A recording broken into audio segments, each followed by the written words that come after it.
reading as a reader versus reading as a writer.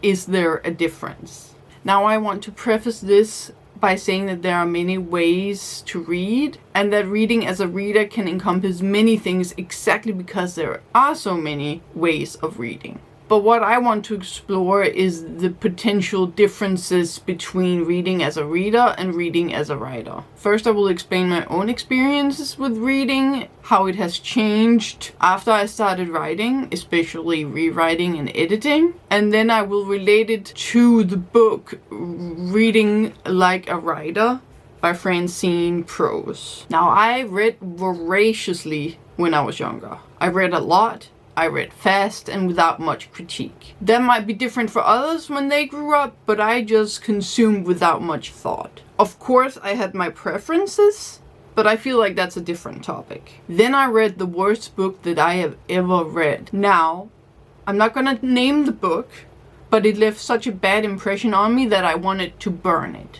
Now, we don't burn books, that's blasphemous, but I wanted to. I still have the book, by the way. I can't seem to get rid of it.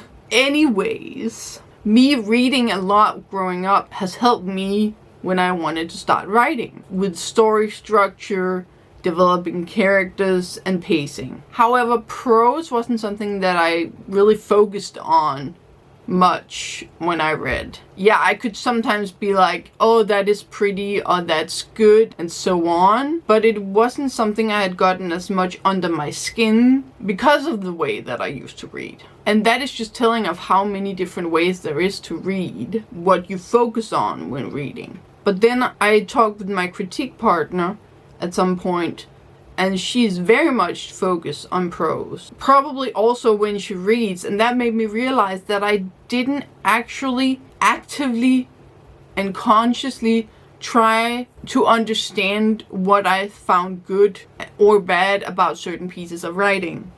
Why I found it bad or good. And I couldn't seem to get out of the way of reading like I used to. Just consuming without much thought of how things were pieced together. And that bothered me. All the while I've tried to write, and after years I finally gotten to the point where I need to edit my things, my writing. And that changed the way that I read. I noticed that I read slower, more concerned with how things were presented to me through the writing, and whether or not something was necessary or that I wished was expanded upon. This is just a few weeks ago, maybe a couple of months. No, not more than 2 months. 1 month? I don't know. It's not long ago that this changed. It has been a month-ish since I have noticed that I read differently. And so I wanted to find out if people had explored this idea of reading as a writer versus reading as a reader. And that is when I found the book Reading Like a Writer by Francine Prose. And so I want to highlight some points of hers. Point number 1 is that it is essential to be able to look at a sentence to see what is superfluous, what can be altered, revised, expanded, or essentially cut so that things become more polished. Now I want to say that doesn't only apply to sentences, but it is also important in other aspects of writing, for example, in construction of scenes or overarching plot structure. She stresses that one should read for pleasure, but also analytically, aka conscious of style, of diction, how sentences are formed and information conveyed, how plot is structured, how characters are created, details that stand out, and lastly, of how dialogue is constructed.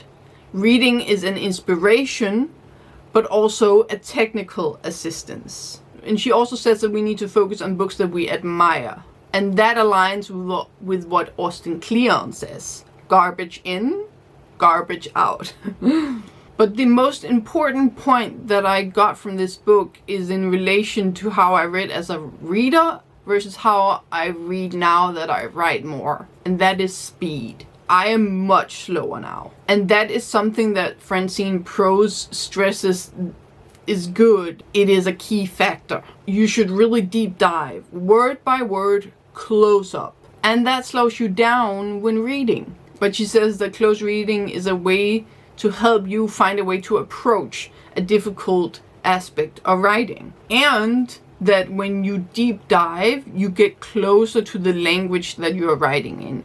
And your language is basically what paint is to a painter. As she says, language is the raw material in which literature is created. And the last point I want to highlight is in relation to this. Each individual word and their meaning matter.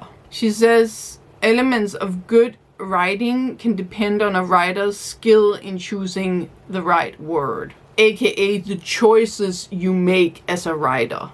And that includes what you leave out too, what there is in the spaces between words. And that is what I got from that. The choices you make when you write is what is really important. And that is not only in word choice, but in all aspects of writing. And with that, I can pretty much say that there is a difference between reading as a reader and reading as a writer. Now, I'm not saying that readers can't read analytically. I'm pretty certain that most people have had to read analytically when growing up, whether that was in school. But reading as a writer, there might be some things, some aspects where you need to be more conscious of when reading compared to when you read as a reader. This is a little bit like all squares are rectangles, but not all rectangles are squares sort of analogy. Am I using that right? I don't think I am. All readers are reading as a reader, but not all readers are reading as a writer. Does that make sense? Anyways, that was my exploration of this subject. I would love to know what you thought of this reading as a reader versus reading as a writer topic. And I would love to know how you read and how it has changed over the years, or if it has changed, and how it has changed after you started writing. Yes, but that will be it for me. Thank you so much for watching, and I will see you next time. Bye!